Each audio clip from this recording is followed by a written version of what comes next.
Kale Verican woke up feeling like he'd swallowed a box of rusty nails. Not that it mattered what he'd swallowed, because everything in his body felt torn, shredded, and generally mistreated, like a cat's favorite scratching post. As captain of the Elysium's Dawn, he was supposed to be the embodiment of human resilience and leadership, but right now, he'd settle for being the embodiment of consciousness. He blinked against the harsh glare of the stasis pod's lights, muttering curses that would make a pirate blush. Around him, the rest of his crew stirred, each emerging from their own long-term nap with expressions ranging from mild annoyance to homicidal rage. Typical Monday morning, then. "Rise and shine, you lazy bastards," Kale grumbled, trying to rub the sleep out of his eyes, but only managing to smear it around like bad makeup. The ship's AI, annoyingly chirpy, chimed in through the speakers. "Captain, welcome back to the land of the living. You've been asleep for approximately 427 years, give or take a decade," Kale groaned. "A decade? What's that?" "A rounding error. Just tell me we're not about to crash into a star or something." "Oh, no worries there, Captain. We've actually arrived at our destination. You'll be pleased to know that your arrival coincides with a rather important event in the galaxy." "Important event?" Kale asked, his voice dripping with suspicion like a leaky faucet. "Knowing our luck, it's probably an execution or a tax audit close." "It's a peace conference," the AI replied, cheerfully oblivious to Kale's sarcasm. "And you're right on time. Sounds suspiciously convenient," Kale said, turning to his second-in-command, Zara Jax. She was already up and about, her eyes scanning the ship's diagnostic screens with the kind of intensity usually reserved for poker players and bomb defusal experts. Zara smirked. "A peace conference, huh? Nothing like a well-timed human arrival to spice things up. I bet the local alien council's just dying to meet us. Probably have a welcoming committee with pitchforks and torches ready. Let's hope they opt for cookies and flowers instead," Kale quipped, running a hand through his hair, which felt like it had been styled by a blender. "All right, crew, let's get this show on the road. Report to the bridge and try to look like you're not still half asleep."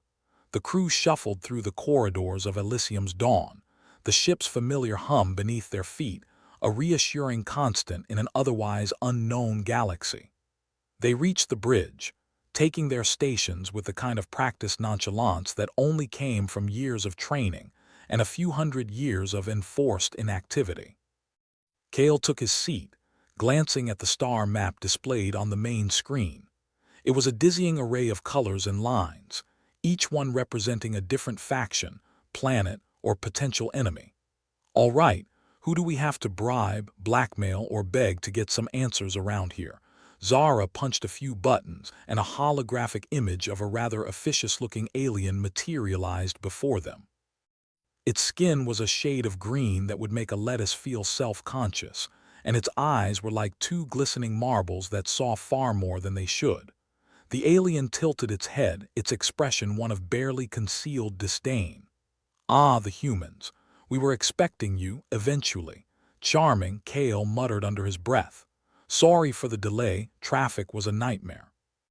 "Now, what's this peace conference I keep hearing about?" The alien's mouth twitched in what might have been a smile, or a particularly painful cramp. "The Galactic Peace Accord is being held at the neutral station of Unity. Your arrival is noted. We hope you will adhere to the rules of diplomacy and not cause an incident us." "Cause an incident." "Perish the thought," Zara said, her voice dripping with enough sarcasm to drown a lesser being. The alien's eyes narrowed. "Indeed. You are to dock at Unity Station and await further instructions. We will be monitoring your actions closely." "Great.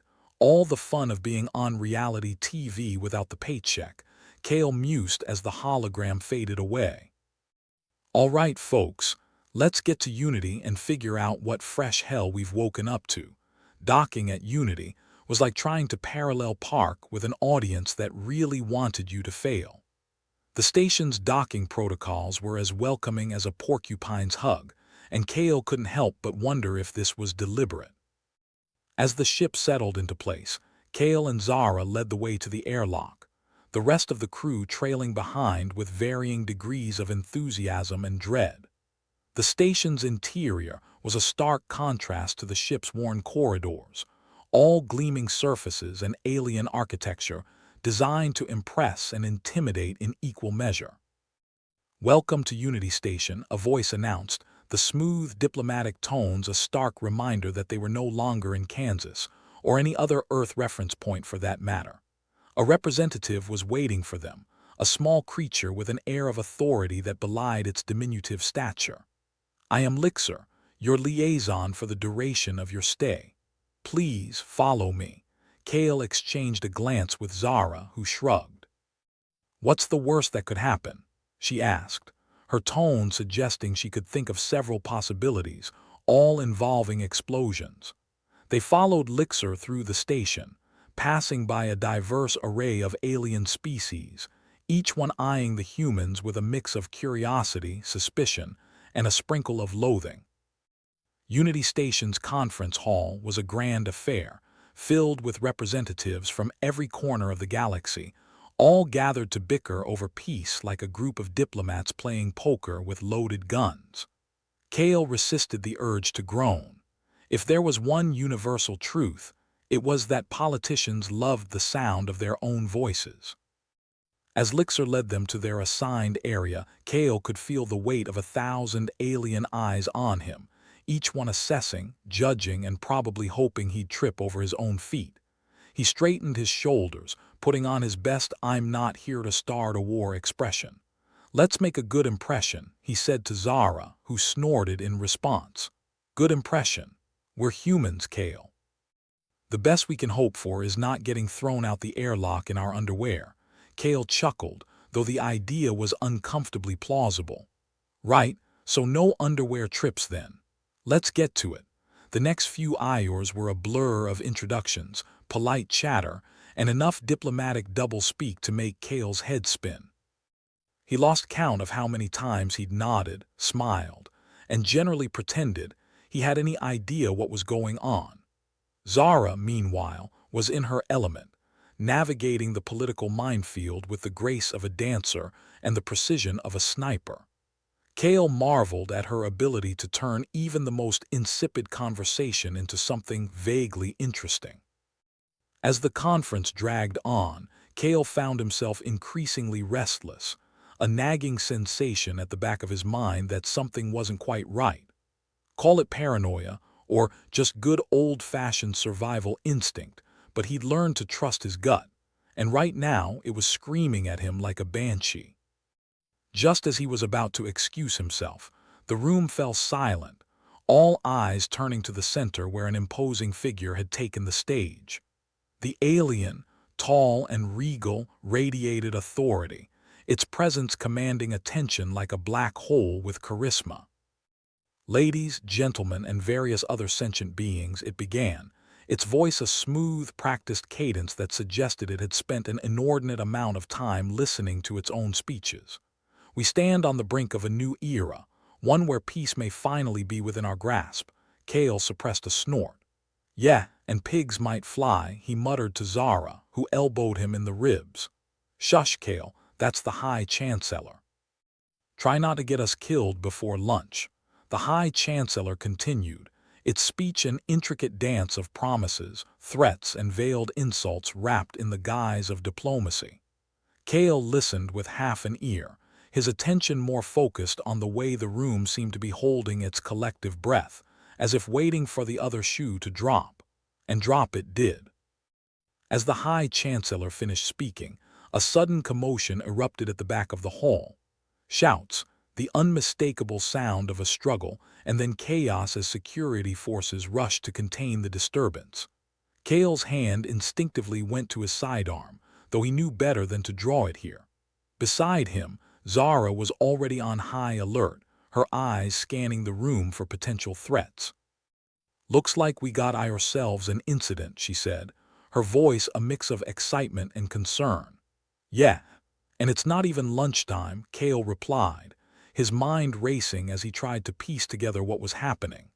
The High Chancellor was barking orders, its calm demeanor replaced by a steely resolve that suggested it wasn't used to being interrupted. The security forces were efficient, quickly restoring order, though the tension in the air was palpable, a ticking bomb waiting to explode. Kale exchanged a glance with Zara, both of them coming to the same unspoken conclusion. Whatever was going on, it was about to get a whole lot more interesting, and probably not in a good way. "Guess we'd better figure out who just kicked the anthill," Zara said, her eyes gleaming with a mix of mischief and determination. Kale nodded, his mind already working on a plan. "Yeah, let's find out what the hell is going on." With that, they slipped into the crowd, ready to uncover the truth behind the chaos. As they moved, Kale couldn't help but smile, the thrill of the unknown buzzing through his veins. After all, nobody said waking up after a few centuries was going to be easy. Kale Verican and Zara Jax slipped through the throng of aliens like a pair of cats in a bird sanctuary, determined to find out what had sparked the chaos. The stench of confusion and paranoia was as thick in the air as the smell of whatever unholy concoction passed for food among the galactic delegates. Kale's stomach rumbled a protest at the very thought. "Bet you a week's rations this whole thing's a setup," Kale muttered to Zara as they navigated the crowd, trying not to trip over tentacles and tails. "Oh, I'm sure it's all part of some grand conspiracy," Zara replied dryly. "Because nothing says welcome back from the dead like a galaxy-wide soap opera," Kale chuckled, though his mind was racing. "I should have known peace conferences would be just like the ones back on Earth. Lots of talk, no action, and everyone secretly hoping for a brawl." They finally reached the edge of the commotion, which had settled into a tense standoff between security forces and a group of aliens who looked like they'd been dragged through the wrong end of a wormhole. Their leader, a hulking brute with more scars than skin, was shouting in a language Kale didn't understand but could easily interpret, pure, unadulterated rage. "Think we should introduce ourselves?" Zara asked, one eyebrow raised. "I'm sure they'd love to meet the new kids on the block."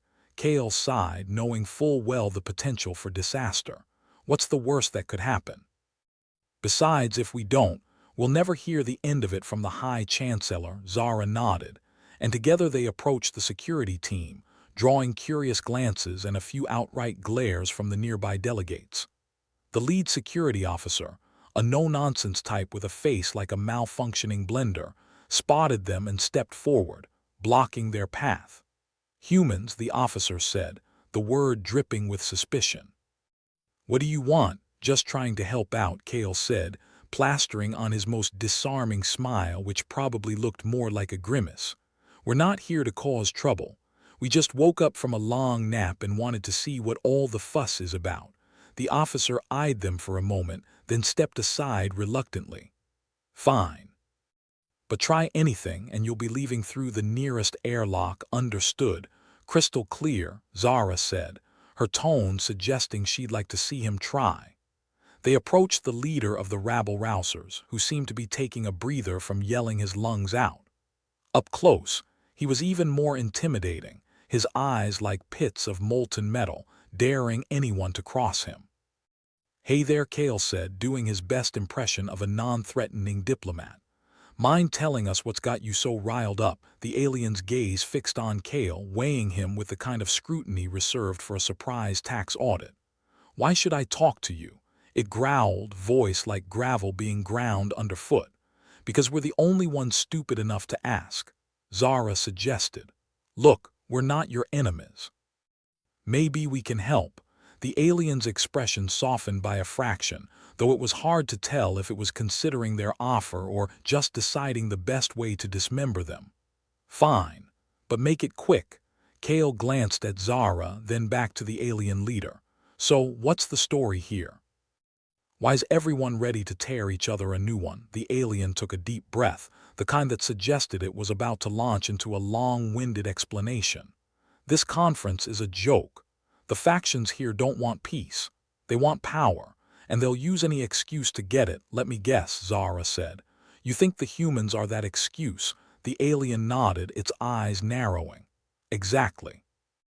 Your kind shows up, and suddenly everyone's got a reason to point fingers and claim they are the real victims here. It's a powder keg and you're the match. Kale frowned, the pieces of the puzzle starting to fit together in a way that made his gut churn. So, we're the scapegoats, pretty much, the alien said, a hint of sympathy creeping into its voice. They'll twist anything you say or do to fit their agenda. Well, isn't that just peachy, Zara muttered. We've been awake for 5 minutes and we're already public enemy number 1. Kale turned to the alien leader, offering a nod of thanks. Appreciate the heads up. We'll try not to give them any more ammunition.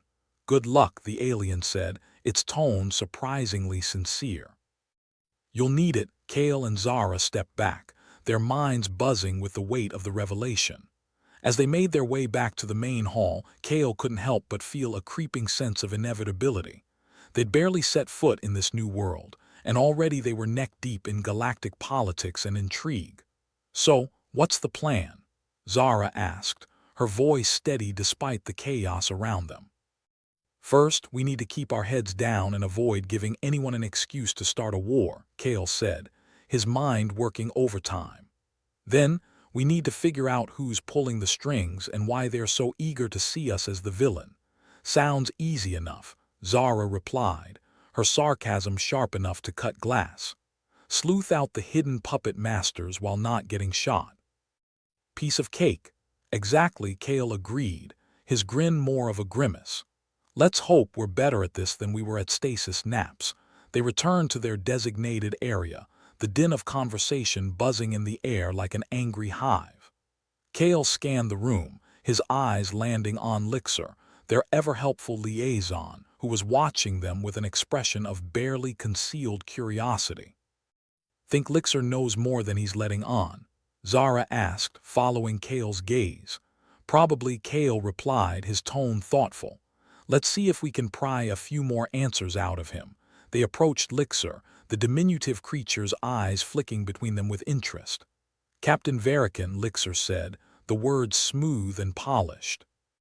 I trust you're enjoying the conference. Oh, it's a riot, Kale said with a grin that didn't reach his eyes.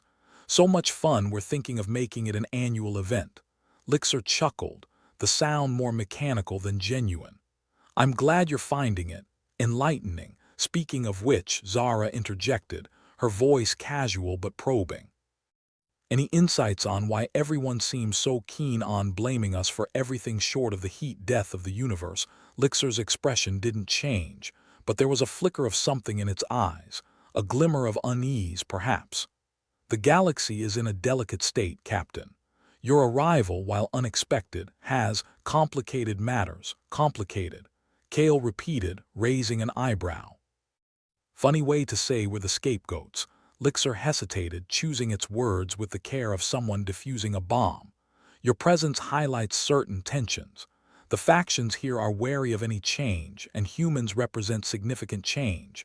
And here I thought we were just the life of the party, Zara said with a snort. Kale leaned in, his voice low and conspiratorial. Come on, Lixer. Between friends, what's really going on? Lixer sighed, the mask slipping for just a moment. There are those who believe the humans have a role to play in this conflict. A role that could tip the balance, one way or the other, and I'm guessing no one can agree on which way that should be.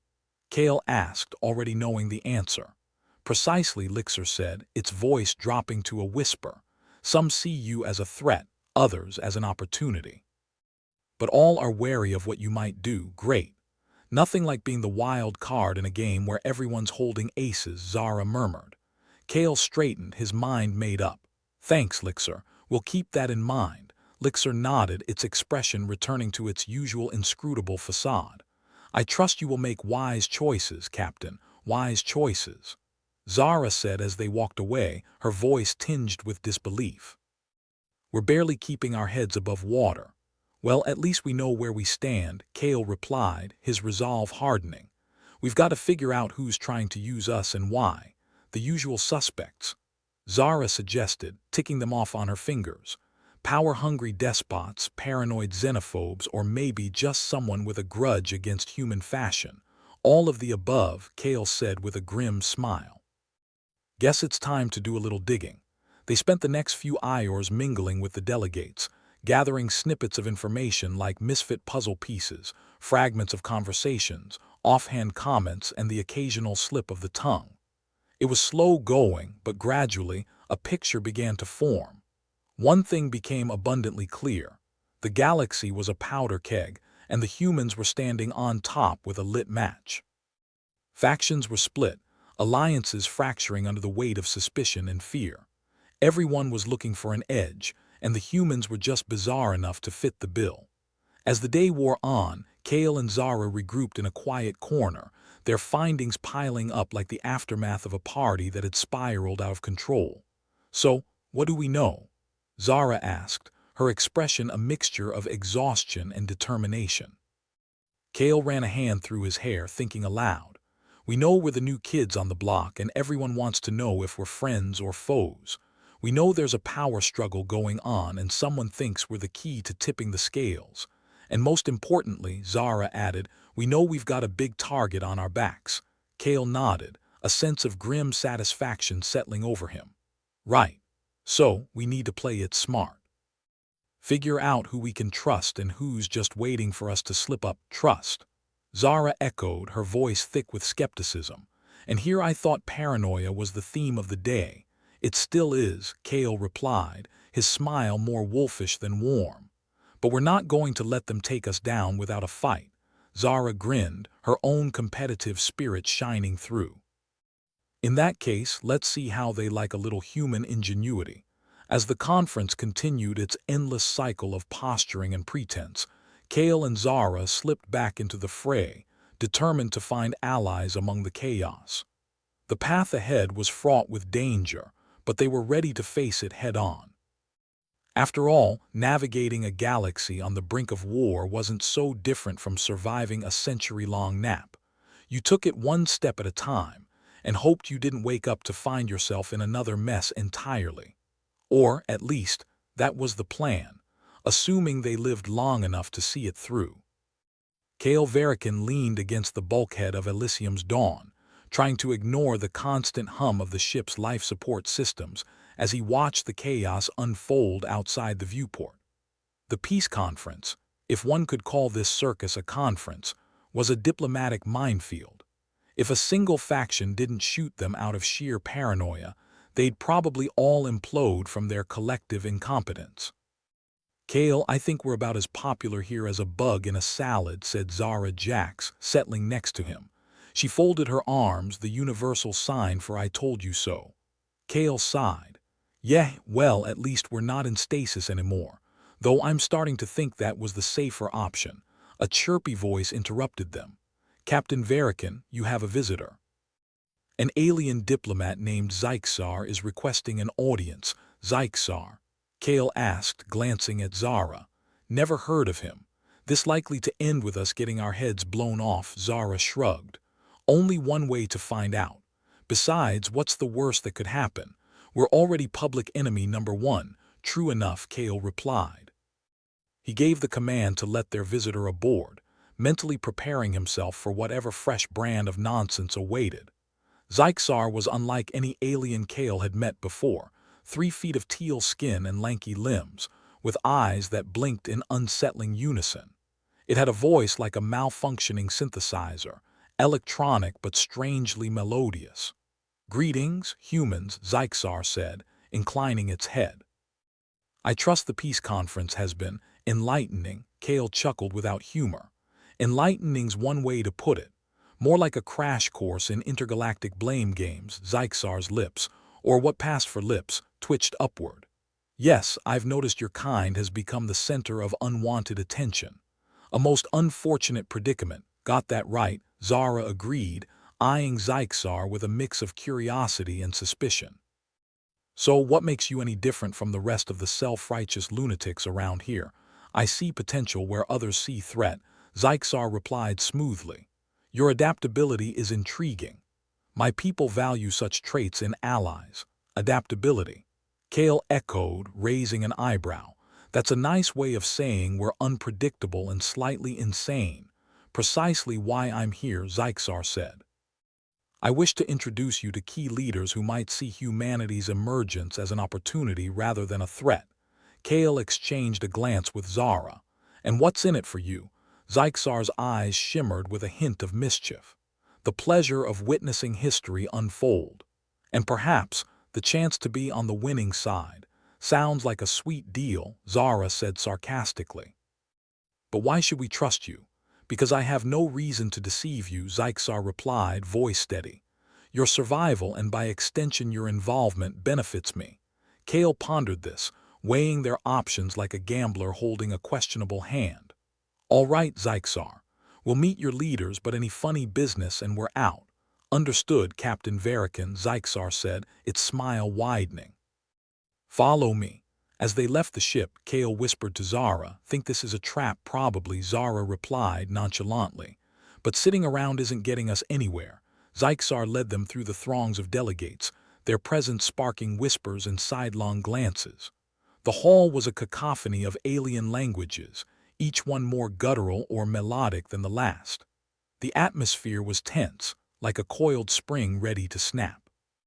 Each faction is wary of the others, Zyxar explained as they walked. Your presence exacerbates existing fears. Fantastic, Kale muttered. Always wanted to be the galaxy's favorite scapegoat. They arrived at a grand chamber where several alien leaders, each more bizarre than the last, were gathered in heated discussion.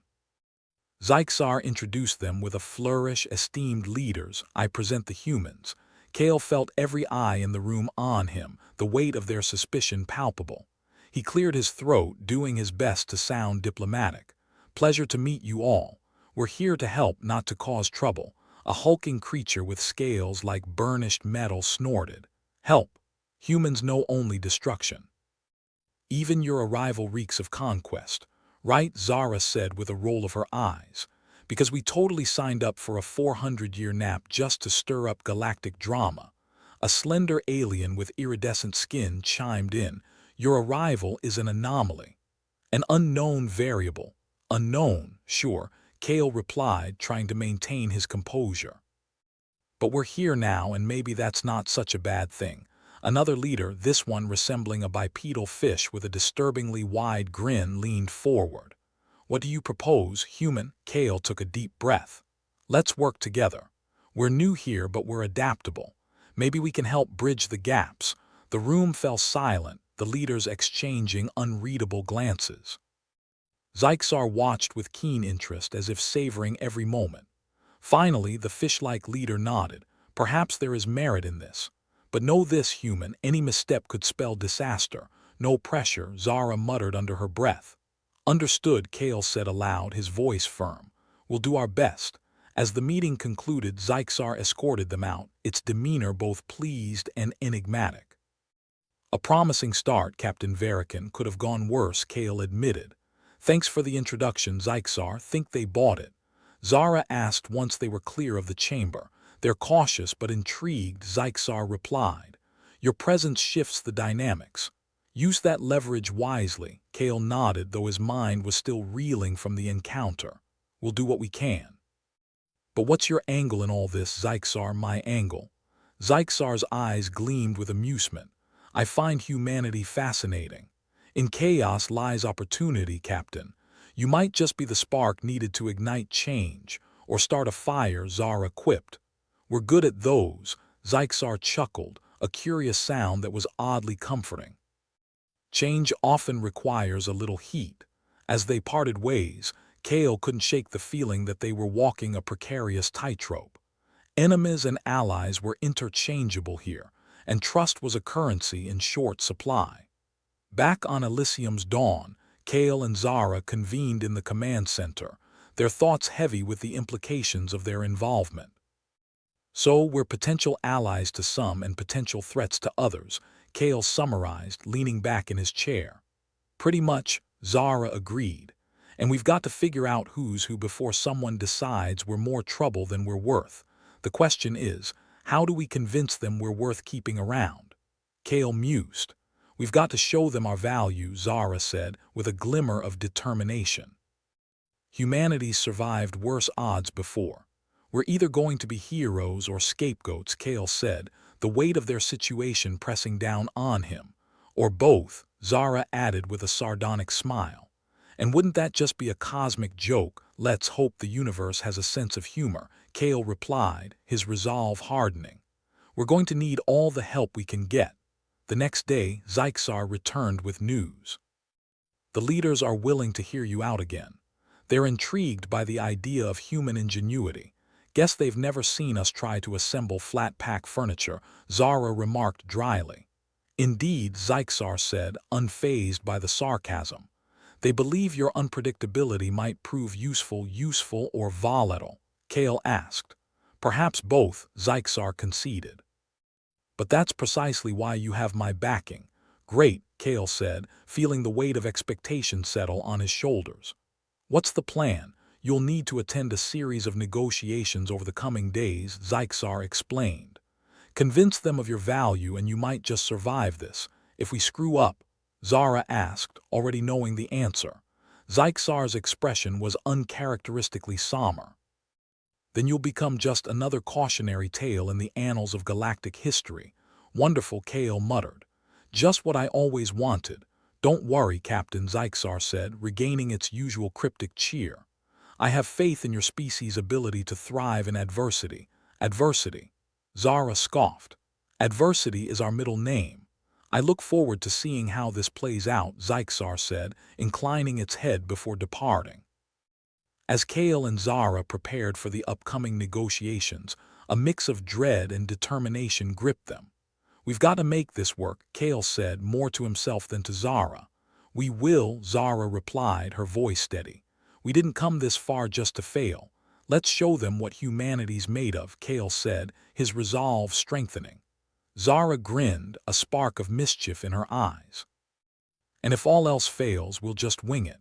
Here's to winging it, Kale agreed, feeling a surge of hope despite the odds. As they left for the negotiations, they knew they were walking a tightrope. But if anyone could balance on the edge of disaster and walk away unscathed, it was humans. After all, adaptability was their greatest strength and their only chance at survival. The Elysium's Dawn wasn't exactly a luxury cruise liner, more like a rust bucket with style. But Kale liked it that way. All the frills and polish could go straight to hell. He'd take reliability over aesthetics any day. As he leaned against the viewport, watching the swirling mass of alien ships outside, he couldn't help but feel like the universe's worst party crasher. Still thinking about how we're the galaxy's least welcome guests, Zara quipped as she sidled up next to him, her arms crossed with a casual defiance. Oh, yeah. It's like showing up uninvited to a family reunion where everyone's got a grudge and laser guns, Kale replied, eyes still on the chaotic ballet of ships. The station had seen better centuries. The joints creaked ominously, and the lighting was more flicker than glow, creating a perpetual strobe effect that screamed fire hazard. Not that safety was a priority out here, in the far reaches of space where you'd be lucky to find a working emergency exit. Station's seen better days, Zara said, voicing Kale's thoughts. Yeah, like 400 years ago when it was built, Kale replied, smirking. I'd say it's got character, but that's just a nice way of saying it's a death trap. A sudden power flicker sent the lights into a wild dance, each flash like a spotlight on the station's myriad flaws. As systems groaned in protest, Kale felt a cold chill slide down his spine. The station was one malfunction away from becoming the galaxy's largest scrap heap. If they were going to get through this peace conference, they needed to stabilize the place, and fast. Looks like the station's having a midlife crisis, Zara said dryly. I suggest a little engineering therapy before it decides to implode. Great, just what we need, Kale muttered. A potential PR disaster and a collapsing station. Wonder if they'll blame us for that too, Zara snorted. Why not? We're already the go-to scapegoats for intergalactic turmoil. Might as well add faulty infrastructure to the list. Their conversation was interrupted by Zyxar, gliding over with its usual grace. Its teal skin shimmered under the erratic lights, a stark contrast to the drab surroundings. Captain Verikan, I trust you've noticed the hiccups in station operations. Hiccups. More like a full-blown seizure, Kale replied, his tone laced with sarcasm. This place is falling apart faster than my last relationship. Zyxar's lips curled into an amused semblance of a smile. Indeed, the infrastructure is outdated, and the energy demands of the peace conference are exacerbating the situation. Good to know it's not just us that's overstaying our welcome, Zara remarked. Zyxar nodded, catching the underlying humor. Your presence here may actually serve as a catalyst for stabilization. Kale raised an eyebrow. You mean we can do more than just piss people off? Precisely, Zyxar said. Your species has a knack for improvisation and technological ingenuity. Perhaps you can assist in reinforcing the station's systems. Kale exchanged a look with Zara. So fix the station, earn some goodwill, or get blamed for breaking it further, Zara added with a smirk. Risks aside, Kale said, turning back to Zyxar, we'll see what we can do. But if we're gonna play handyman, we'll need access to the main systems. Zyxar inclined its head. I shall arrange it. Your efforts will not go unnoticed. As Zyxar departed, Kale and Zara set off towards the engineering deck, weaving through the throngs of delegates who eyed them with a mix of suspicion and wariness. The station felt like a powder keg, just waiting for the tiniest spark to set it off. So what's the plan, genius? Zara asked as they entered the dimly lit engineering section. Kale shrugged. Figure out what's about to break and stop it from doing so. Standard human protocol, Zara chuckled. Right. We're experts at turning duct tape and desperation into solutions. They reached the engineering hub, a cluttered mess of wires, screens, and machinery, a headache disguised as a workspace. The tech here was older than Kale's great-grandmother's knitting needles, yet somehow more temperamental. All right, let's see what we're dealing with, Kale muttered, diving into the mess of readouts and blinking lights. The main console sputtered to life, displaying a chaotic symphony of data. Looks like the power grid's overloaded. Systems trying to compensate by shutting down non-essentials. Zara leaned over his shoulder, peering at the data. Non-essentials being anything that's not life support or gravity, pretty much, Kale confirmed. We need to reroute power and balance the load. Otherwise, this place is gonna turn into a vacuum-packed coffin. Charming, Zara said, rolling her eyes. Let's get to it then. They set to work, hands flying over controls, improvising fixes that would make their old engineering professors weep. It was a bit like trying to fix a sinking ship with a teaspoon, but if anyone could pull off a miracle, it was humanity. Hey Zara, Kale said as he twisted a particularly stubborn control knob. Remember that time we hot-wired the escape pod with a paperclip and some chewing gum? Oh, yeah, Zara replied, grinning. Got us out of that asteroid field, didn't it? Barely, Kale said, laughing. But that's what I call adaptive engineering. They worked in tense, focused silence, the station's hum a constant reminder of their ticking clock.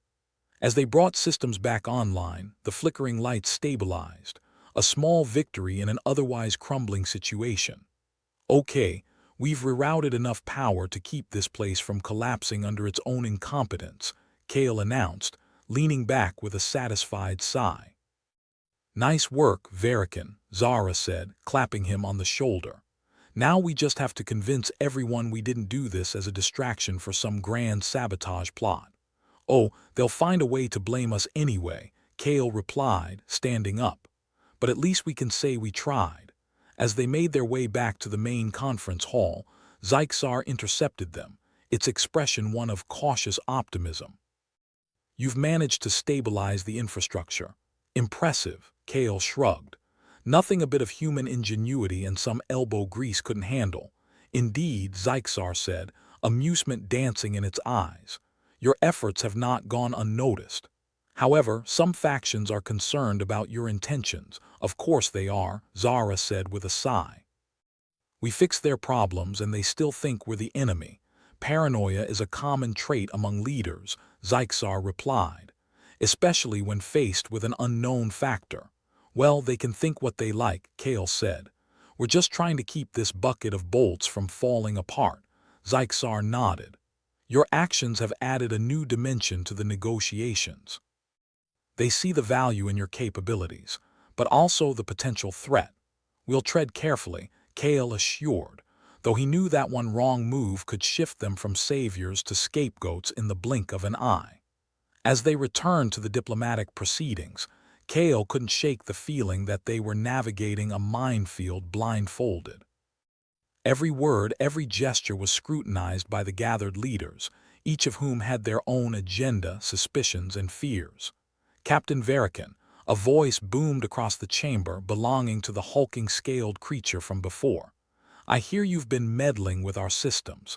Kale resisted the urge to roll his eyes. Meddling, more like keeping the lights on. Unless you prefer conducting diplomacy in the dark, the creature let out a rumbling laugh. Your actions speak louder than words, human, but not all are convinced of your benevolence. Zara leaned in, whispering, great, they are onto our secret plan of not dying in an explosion. Kale grinned. Can't have them figuring out our masterstroke of common sense. The slender, iridescent-skinned alien spoke next. Your intervention has staved off disaster for now, but your motives remain unclear. No hidden motives, Kale replied evenly. Just trying to make sure this conference doesn't end with everyone floating in space. The bipedal fish creature regarded him with its unnervingly wide grin. Pragmatic, but we have no guarantee of your future actions. True, Kale conceded, but you've got no guarantee of anyone's actions. We're all just betting against the odds. A murmur of agreement rippled through the chamber. Trust was a scarce commodity, yet Kale's blunt honesty seemed to resonate if only slightly. We shall observe how this unfolds, the fish leader said finally. Your fate, and indeed yours, hinges on what comes next. Zyxar stood by, expression inscrutable. The balance is delicate, Captain. You've managed to earn some favor, but it's a fleeting currency. Wouldn't have it any other way, Kale said with a shrug. After all, high stakes make for interesting times. Interesting and dangerous, Zara added with a wry smile. Let's just hope it doesn't get too interesting, Kale replied, the weight of their precarious position lingering in every word. As the gathering dispersed, Zyxar walked with them back to the Elysium's dawn. The corridors echoed with an uneasy quiet, the kind that comes before a storm. Captain, your actions today have provided a glimmer of hope in an otherwise bleak situation, Zyxar said, its tone uncharacteristically earnest. Hope's a funny thing, Kale mused. It's the only thing that gets people through the damn mess, but it's as fickle as a politician's promise. Your perspective is as refreshing as it is cynical, Zyxar commented, apparently entertained. Cynicism's just realism with better jokes, Zara interjected with a grin. They reached the docking bay, pausing before heading aboard. Kale looked at Zyxar, thoughtful. Thanks for the backup today. Wouldn't have gone half as well without it. I'm merely ensuring all players remain on the board, Zyxar replied with a cryptic smile. I have faith in your potential to alter the narrative. Alter it or break it apart, Kale said, amusement tinged with irony. Either way, it promises to be memorable, Zyxar replied before taking its leave. Once inside the ship, Kale and Zara exchanged a glance, the weight of the day's events etched in their expressions. Well, that was fun, Zara said, flopping into a chair. Yeah, just another day in the universe's most dysfunctional family, Kale agreed, rubbing his temples. We keep this up, we might just make it out alive, Zara said, her tone light yet determined. Alive and possibly victorious, Kale added, though the odds were very much not in their favor. Hey, a girl can dream, Zara said, smirking. Kale chuckled, despite himself. Here's to making dreams reality. As they settled in for the night, the Elysium's dawn hummed with life, a constant reminder of the challenges they faced and the hope they carried, however precarious. In the midst of uncertainty, they were still here, still fighting and still human. And that in itself was a victory worth savoring. The Elysium's dawn hummed its usual tune of barely contained chaos as Kale and Zara sat in the ship's dimly lit control room, their metaphorical armor dented but still somewhat intact. The station outside loomed like an aging sentinel, its every creak a reminder of its precarious state. Feels like we're crashing a party where we're not even on the guest list, Zara muttered, prodding at a control panel that had seen better centuries. Crashing. More like we're the uninvited entertainment, Kale replied, trying to ignore the persistent headache that seemed to have taken up residence behind his eyes. And the punchline is we're stuck in a galactic joke with no punchline. Before Zara could respond with her usual brand of sarcasm, the ship's AI, delightfully named PIP, short for Pessimistically Informative Program, piped up, its voice the auditory equivalent of a sugar rush. Captain Verican, an alert from the station has just been received. It appears there's been an incident. Define incident, Pip, Kale said, bracing himself for bad news. In space, incident usually translated to imminent death. An explosion, Captain, in the main docking bay. It seems rather concerning. Zara let out a low whistle. Well, there goes the neighborhood, Kale sighed, rubbing at his temples. Of course it's the docking bay. It's not like we need that or anything. Should we check it out?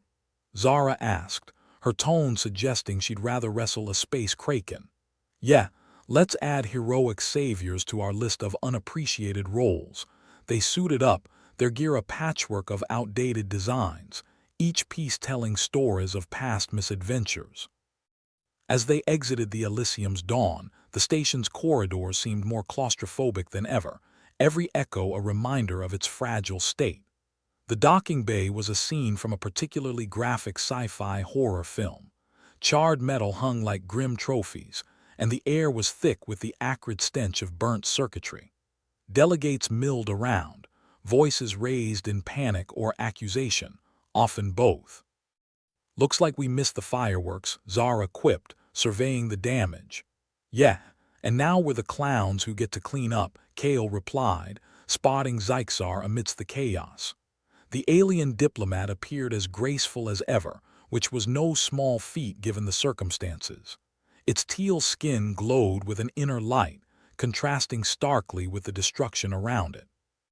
Captain Verican, Zyxar greeted, its voice a familiar comfort despite sounding perpetually out of tune. It seems we have a situation. Just a bit, Kale said dryly. Let me guess, you want us to fix it. Your expertise is highly appreciated, Zyxar said diplomatically. But there are those who suspect sabotage, Zara snorted. And by those, you mean everyone with a pulse and a grudge against humans.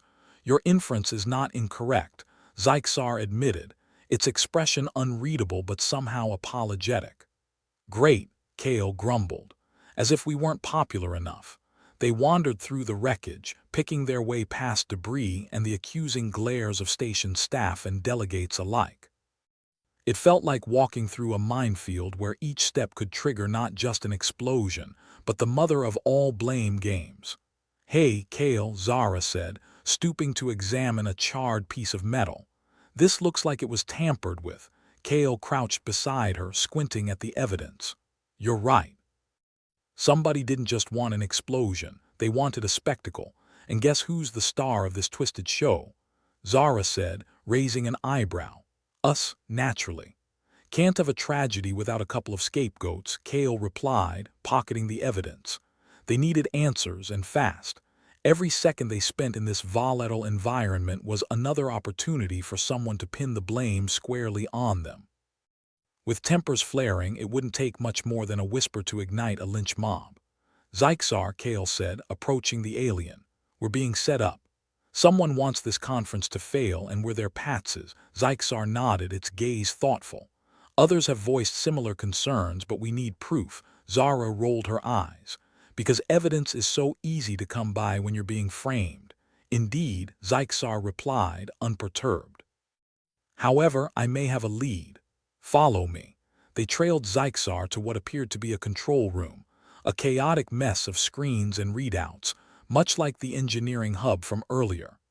Technology here was a hodgepodge of antiquated systems and jury-rigged solutions, held together by what could only be described as stubborn optimism.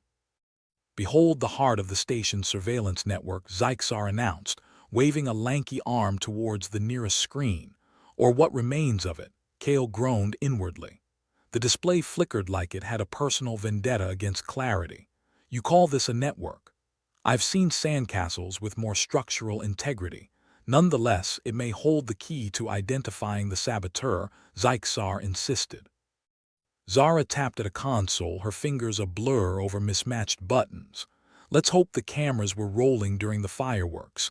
Minutes dragged into what felt like eons as they sifted through corrupted files, searching for the needle in the cosmic haystack. Tension coiled around Kale's gut like a serpent, each failed attempt tightening its grip. Finally, Zara let out a triumphant cry. Got it. Check this out. On the screen, grainy footage revealed a shadowy figure moving through the docking bay with the grace of a cat burglar. They worked quickly, tampering with several key components before vanishing back into the shadows.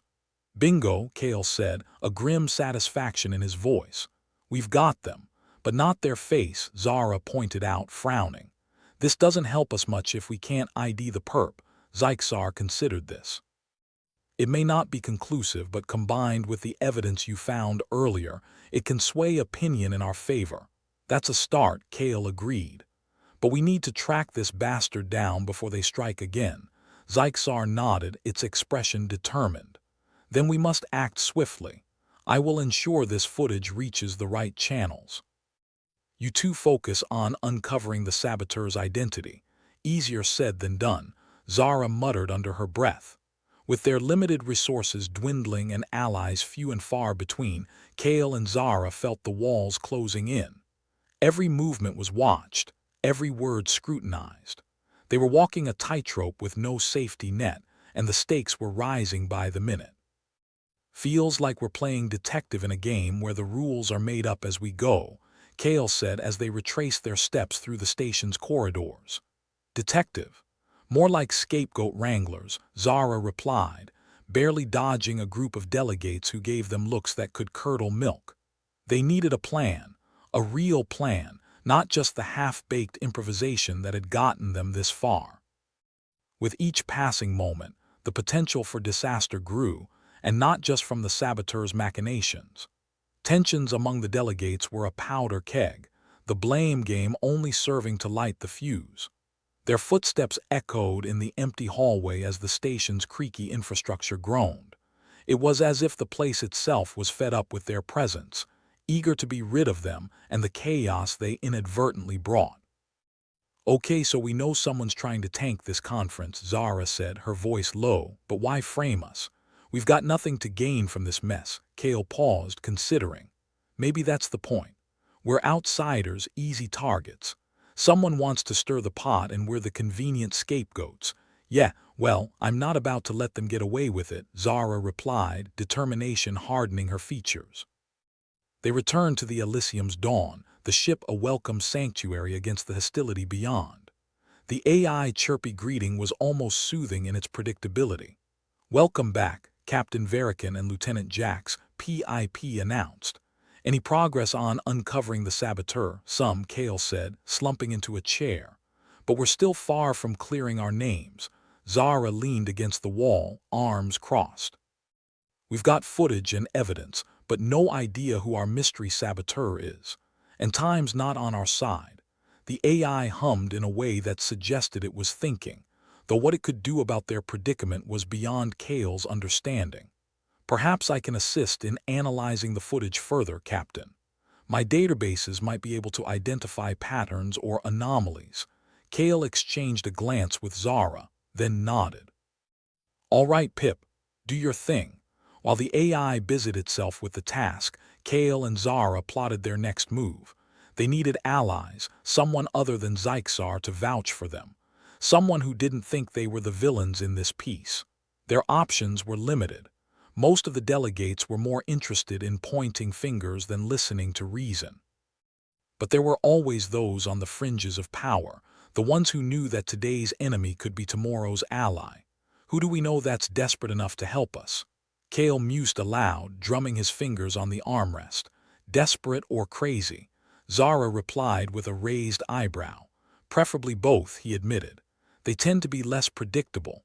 Their brainstorming was interrupted by PIP announcement. Captain, I've identified an anomaly in the footage. A distinctive pattern in the saboteurs' movements suggests a particular training, one associated with mercenaries from the Tau Ceti sector. Kale sat up straighter. Mercenaries. That narrows it down. But why sabotage the conference? Who benefits? Could be one of the factions here, Zara suggested. Hire mercs to do their dirty work, then sit back and watch the chaos unfold. Or someone with a grudge against the whole idea of peace, Kale added grimly. Either way, we need to find them before they make another move. Their task seemed insurmountable, but giving up wasn't an option. They'd come too far and the stakes were too high. If they failed, the fallout wouldn't just be political, it'd be catastrophic. With a renewed sense of purpose, they set off once more, determined to uncover the truth and clear their names. The odds were against them, but they had hope, a fragile, stubborn thing that refused to die, because in the end, that was all they had. And sometimes it was enough to turn the tide. Zara nudged Kale as they made their way through the station's labyrinth of corridors, each more claustrophobic than the last. You know, if this whole peace conference doesn't implode spectacularly, I'm thinking we should take up professional detective work. Maybe open up an office somewhere nice. Kale chuckled, glancing sideways at her. Somewhere with fewer homicidal politicians and more sunshine. Sounds like a dream. More like a fantasy, Zara replied, kicking aside a loose panel. But hey, a girl can dream. Their path led them back to the docking bay, the scene of their newfound infamy. The smell of burnt metal still clung to the air like a bad memory, reminding them of how precarious their situation was. Remind me why we're back here, Kale asked, stepping over a piece of debris that looked suspiciously like what had once been an important part of the station's infrastructure. Because we're desperate and clutching at straws, Zara replied. Besides, if our mystery saboteur wanted to make a grand entrance, they might have left us a present. Presents aren't usually meant to explode, Kale pointed out. Not with that attitude, they don't. They scoured the area, keen eyes searching for anything out of place. Zara's optimism, or perhaps sheer stubbornness, paid off when she found a small device tucked away behind a support column, its exterior charred but intact enough to recognize as a detonation trigger. Well, what do we have here? She asked, holding the device up like a trophy. Kale took it, examining the markings etched into its surface. This isn't standard issue. Looks custom, which means someone's got a knack for explosives and an ego bigger than the Milky Way, Zara said, a smirk playing on her lips. Makes sense. Only someone with a god complex would think this plan would work, or someone desperate, Kale added, pocketing the device. Either way, it's a lead. They returned to Zyxar, who was busy trying to hold the conference together through sheer force of will and diplomacy. The alien diplomat greeted them with a nod, its teal skin glistening under the harsh lighting. Captain Verican, Lieutenant Jax, Zyxar said, its voice a melody of mechanical tones. Have you uncovered anything substantial enough? Kale replied, handing over the device. Our saboteur didn't just want chaos. They wanted to make sure we got blamed for it. Zyxar's eyes flickered over the device. This is innovative and troubling. Welcome to our world, Zara quipped. We've got video footage and now this little present. We just need a face to go with the crime. I will circulate this information among the delegates, Zyxar promised. There are those who would see through the deception given enough proof. Let's just hope they're not all as thick as the station's walls, Zara muttered. With Zyxar on their side, Kale and Zara could feel a shift in the air. It wasn't exactly a tailwind, but it was better than the gale force pushing against them since they'd been woken from stasis. Back on the Elysium's dawn, PIP was waiting with updates. Captain, Lieutenant, I've further analyzed the footage. While the identity of the saboteur remains obscured, patterns suggest they are likely affiliated with a group known for sabotaging diplomatic efforts. Great. A bunch of peace-hating nutjobs, Zara said, rolling her eyes. That narrows it down to half the galaxy. Indeed, PIP replied cheerfully, missing the sarcasm entirely. However, there is a faction here with known ties to such groups. The Deneb Coalition, Kale frowned. They are part of this mess indeed. They have vested interests in the outcome of this conference and stand to gain from its failure. Kale exchanged a look with Zara. They had a target, or at least someone to point fingers at, which was more than they'd had an hour ago. Looks like it's time for a little chat with our friends from the Deneb Coalition, Kale said, determination hardening in his gut. Can't wait, Zara replied, her voice dripping with sarcasm. I love talking to homicidal lunatics. Finding the delegation from the Deneb Coalition was easy. They were the ones holding court in one of the less damaged sections of the station, sipping on drinks that looked like they could dissolve metal. Their leader, a hulking brute of a being named Groth, regarded Kale and Zara with eyes that hinted at a history of violence. Ah, the famous scapegoats, Groth rumbled, his voice like gravel in a blender. What brings you to my humble domain? Kale didn't bother with pleasantries. We know someone's using this conference to start a war instead of stopping one, and we think you might know something about it. Groth's lips twisted into a semblance of a smile. Accusations are dangerous things, human. Especially when thrown without evidence. Who said anything about accusations? Zara interjected smoothly. We're just trying to wrap our heads around who'd benefit from this chaos. Considering your history, we thought you might have some insights. Groth chuckled, a sound that made Kale's skin crawl. The history books never do justice, do they? But you must know, if the Coalition had wanted to sabotage this conference, there wouldn't be a station left to argue over. Comforting, Zara muttered under her breath. So if it's not you, Kale continued, then who? You've got connections, maybe you've heard something. Any whispers going around? Groth's gaze turned contemplative, as if weighing the risk of sharing secrets. There is a group, mercenaries. They've been sniffing around, asking questions, seeking work with no particular allegiance. If anyone's behind this, it might be them. Names, Zara pressed. Names are for friends, and we're hardly that. Groth leaned back, his chair creaking under the weight. But I'd suggest starting your search in the markets. Ask for the shade, the shade. Kale asked, arching an eyebrow. Sounds like something from a bad holo novel. Groth shrugged. It's what they call themselves. I just provide the information. With that, they were dismissed, Groth losing interest as quickly as it had come. Kale and Zara left the Coalition's territory with a new lead and a gnawing sense of unease. The station felt more like a powder keg with each passing minute. So, off to the markets to find the shade, Zara said, trying to sound upbeat despite the circumstances. What's the worst that could happen? Don't ask that, Kale warned. The universe loves a challenge. The markets were a chaotic sprawl of noise and color, vendors hawking goods that ranged from the mundane to the downright illegal. It was a perfect place to lose oneself or conduct business away from prying eyes. They moved through the crowds, bodies pressing in on all sides. It didn't take long for them to find someone willing to talk for a price. Information, it seemed, was the only currency that mattered here, and they had little to spare. After a series of dead ends and cryptic conversations, they finally met someone with useful information, a wiry individual with a face that looked like it had met every fist in the sector. The shade, the informant said, scratching at a scar on his chin. Yeah, I've heard of him. They've been stirring up trouble, all right.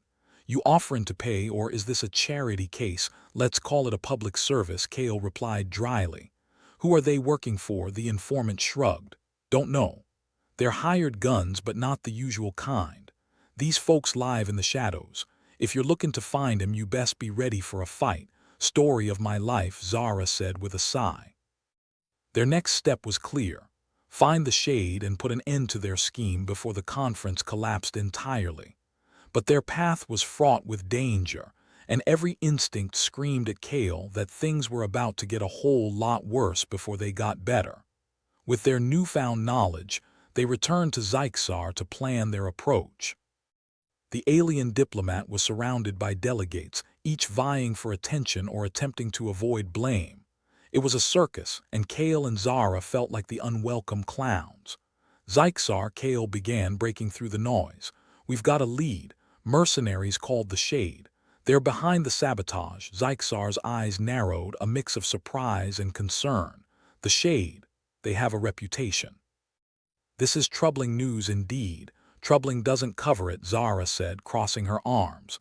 We need to take them down before they can do any more damage. I will relay this information immediately, Zyxar promised. But you must be cautious. The Shade are skilled and dangerous. Yeah, well, we've dealt with worse, Kale replied, though he wasn't sure he believed it himself. Their plan was simple: track down the Shade, confront them, and hope that in doing so they could clear their names and save the conference. It was a long shot, but in the chaos of the station, it was the best shot they had. As they prepared to head out, Zara turned to Kale. You know, if we pull this off, we might just be heroes, Kale snorted, or dead. But hey, either way, we'll be famous, Zara grinned, a fierce determination burning in her eyes. If we're going down, let's at least go down swinging. With that, they set off, ready to face whatever the universe threw at them. The path was dangerous and the odds were against them, but they had no choice but to see it through. For better or worse, their fate, and the fate of the conference, was in their hands. The air inside the Elysium's dawn was tense enough to snap, as Kale Verican stood in the control room, staring at the data stream on the ancient display with the intensity of a man who'd just been told his life depended on deciphering a toddler's finger painting. Zara Jax lounged nearby, her feet propped up on a console, a bag of something resembling chips in her hand. The crinkle of the bag was the only sound, apart from the constant hum of the life support systems, which buzzed like an aggressive mosquito. This is a shit show, Zara announced, crunching on her chips, but at least it's better than being dead, or still in stasis. Kale grunted in agreement. Better than being dead is pretty much our baseline now. The station, creaking like an old warship haunted by the ghosts of better days, was one malfunction away from transforming into a floating tomb. The peace conference, if you could call it that, was a diplomatic circus, complete with enough clowns to populate a small moon. And here they were, expected to juggle while riding a unicycle on a tightrope. This whole thing feels like trying to defuse a bomb with a toothpick while drunk, Kale muttered, eyes still glued to the screen. Hey, I'm good with toothpicks, Zara quipped, waving a chip around like a baton. But I'd rather not put my skills to the test on a nuclear level. Pip, the ship's AI, chimed in with its usual unhelpful cheerfulness. Captain Lieutenant, the odds of success given current projections are approximately, don't, Zara cut in, pointing her chip at the ceiling. Just don't. Understood, PIP replied, still managing to sound chipper. Would you like music instead? No, both humans snapped simultaneously. The last time PIP had put on music, it had been an ancient Earth ditty about a shark, completely inappropriate when the universe felt like it was about to chew them up and spit them out. Kale rubbed the bridge of his nose, wishing desperately for a moment of silence, or maybe a miracle. He'd settle for either. Let's get this over with. Time to present our findings to the delegates. Maybe we can convince them not to kill each other. Or us, Zara added, shrugging. But hey, what's a little attempted murder between friends? With all the enthusiasm of prisoners marching to the gallows, they made their way to the conference hall. The path there was through the station's labyrinthine corridors, each one feeling like the bowels of some decrepit beast. Occasionally, a light flickered, casting ghostly shadows that seemed to mock their every step. The delegates were gathered, a motley collection of beings from across the galaxy. Each had an agenda as thick as their skin and about as flexible. The High Chancellor, a pompous figure who looked like he'd been carved from a block of self-importance, was already holding court. The tension in the air was palpable, like a thunderstorm waiting to unleash its fury. Ah, Captain Verican, Lieutenant Jax, the Chancellor greeted them with a smile that was more of a grimace. Do enlighten us as to why we should not be throwing you out of the nearest airlock. I'll take pleasant greetings for 500, Alex, Zara mumbled under her breath, earning a smirk from Kale. Kale took a deep breath, stepping forward. Ladies and gentlemen, and whatever else you might identify as, I'd like to present to you the reason we're all here and not happily asleep in our stasis pods. Turns out, someone thought it'd be fun to frame us for their little fireworks display. Zara handed over the device to the Chancellor, who examined it with the enthusiasm of someone who'd just found a turd in their soup. This is a detonation trigger, custom-made, Zara elaborated, which narrows it down to someone with a penchant for making things go boom and a wallet the size of a small planet. The room erupted into murmurs and hushed debates, eyes darting suspiciously to and fro. Kale pressed on, sensing they needed to keep the momentum going. We also have reason to believe that a mercenary group known as the Shade is involved. Charming folks from what we've gathered. They've been sniffing around looking for work. One of the delegates, a reptilian being with scales glistening under the dim lights, hissed. The Shade are a myth, a ghost story told to frighten younglings. I wish, Zara shot back, crossing her arms. But sadly, they seem to be all too real. And much less fun than the stories would suggest. The High Chancellor's expression shifted from disdain to something resembling interest. And how do you propose we deal with this? Shade. Kale leaned on the podium, a wicked grin tugging at his lips. Well, we could try talking to them, but I've got a feeling they are not the conversational type. So maybe we show them that starting a war isn't as profitable as they think. You're suggesting we confront them. Another delegate, this one a wiry figure with eyes like a hawk, cut in. Zara nodded. Exactly, but not with guns blazing. Last thing we need is to give them an excuse to turn this place into a debris field. More of a debris field, Kale corrected, earning a chuckle from the gathered audience. The station's already halfway there. The room was a cacophony of voices, opinions flying like shrapnel. It was exactly as Kale had expected, chaos wrapped in diplomacy. But amidst the noise, he noticed Zyxar, the alien diplomat who'd become something of an ally, watching with a thoughtful expression. Zyxar raised a hand, commanding silence with an authority the High Chancellor could only dream of. If this is true, then we must act swiftly. However, we cannot simply charge into this like reckless fools. We must outthink them. Outthink the thinkably unthinkable, Zara muttered, shaking her head. Sounds like a plan. Kale, feeling the weight of 1,000 eyes on him, nodded. We propose using the station's systems to flush them out, make them reveal themselves. We know they are here, we just need to make them show themselves. The murmurs grew louder, but this time there was a sense of agreement, a shift in the tide. The delegates were tired of the threat hanging over their heads, eager to end this diplomatic nightmare. The High Chancellor, in a rare moment of clarity, nodded. Very well, Captain Verican, you have our support. But know this, failure is not an option. Failure never is, Kale replied, his voice steady despite the adrenaline pumping through his veins. We'll get it done.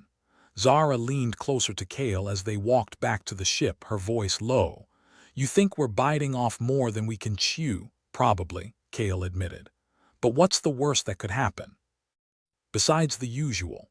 Dead is still dead, Zara pointed out, though her tone was light.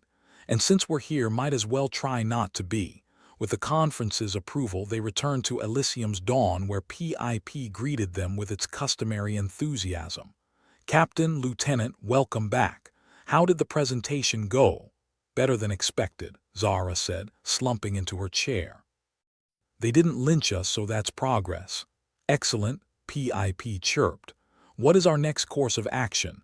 Kale settled down, tapping the control panel. We've got a plan. We're going to leak false data through the station's comms. Make it look like we've identified where the Shade are hiding. And when they move, Zara added with a sly grin, we'll be ready to catch them with their pants down. Metaphorically speaking, Kale hastened to clarify. Sounds like a solid plan, PIP affirmed. Would you like me to assist with the data dissemination? Go for it, Pip, Kale replied. Just make sure it sounds legit. We want them to think we've got a bead on them. As PIP set to work, Kale leaned back, eyes on the screen. It was a gamble, a high-stakes game with lives on the line.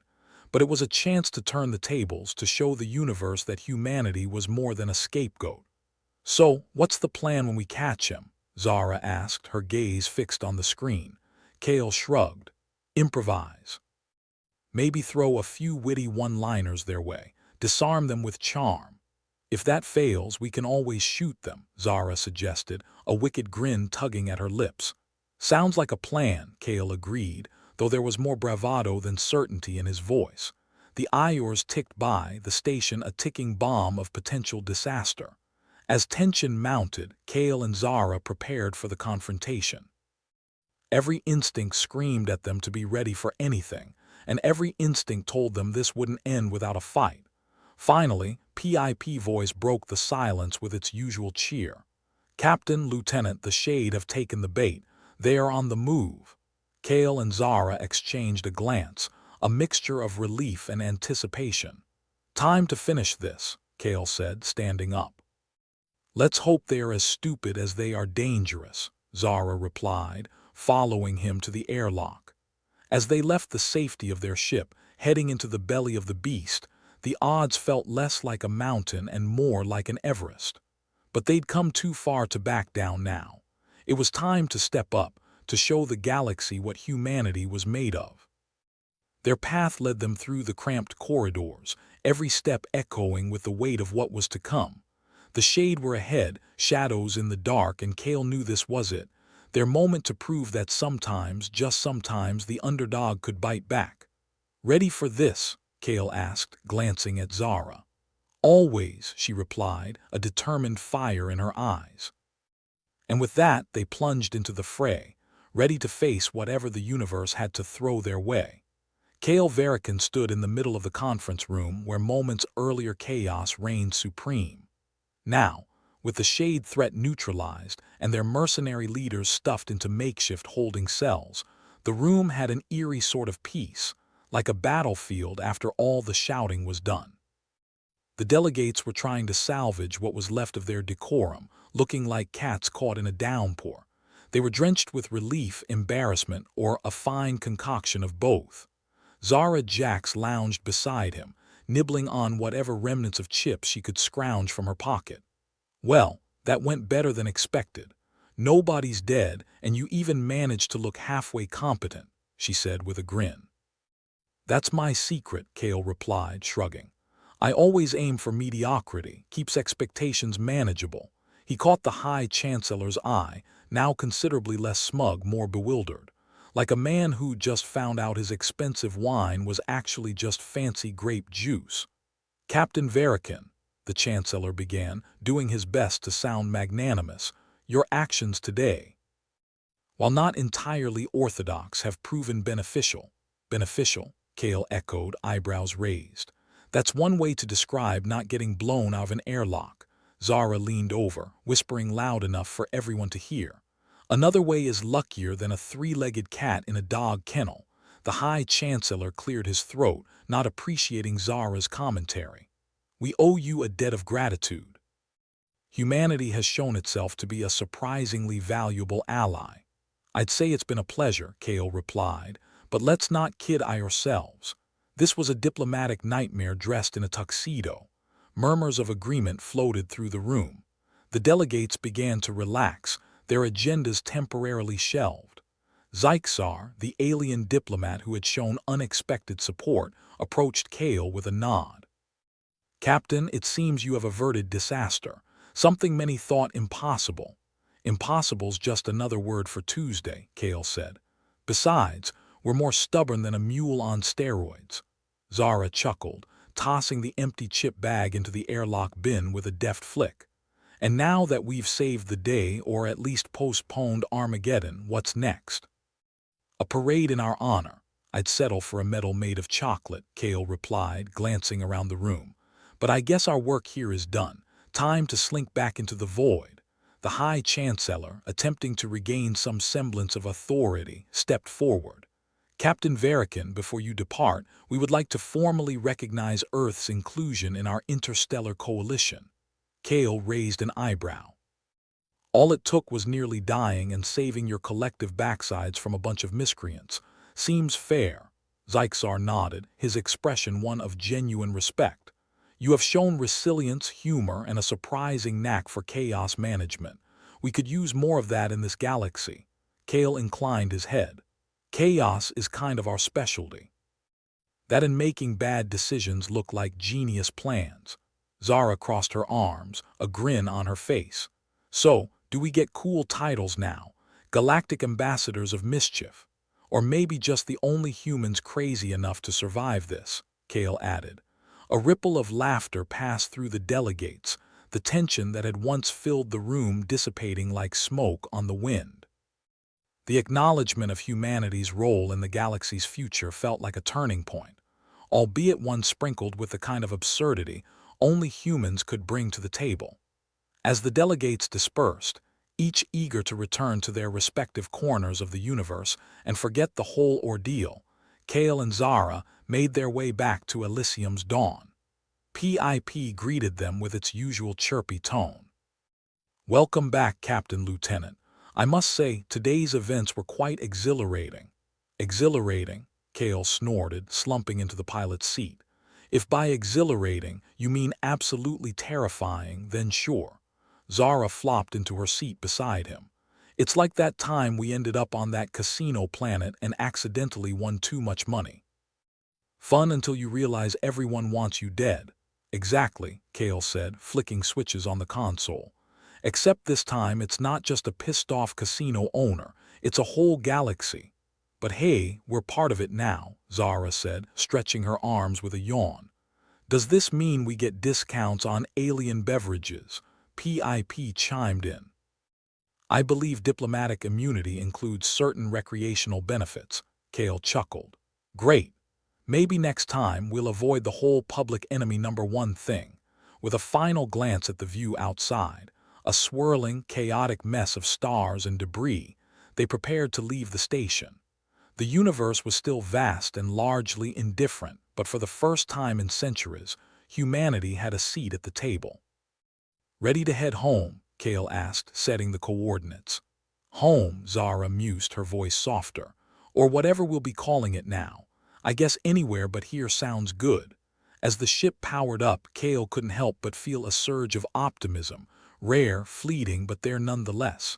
They'd managed to survive against the odds, and maybe, just maybe, they'd find a way to thrive.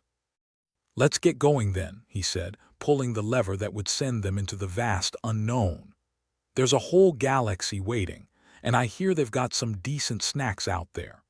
With a shudder and a lurch, Elysium's dawn slipped into the void, leaving behind a station that was now a little less tense, a little more hopeful.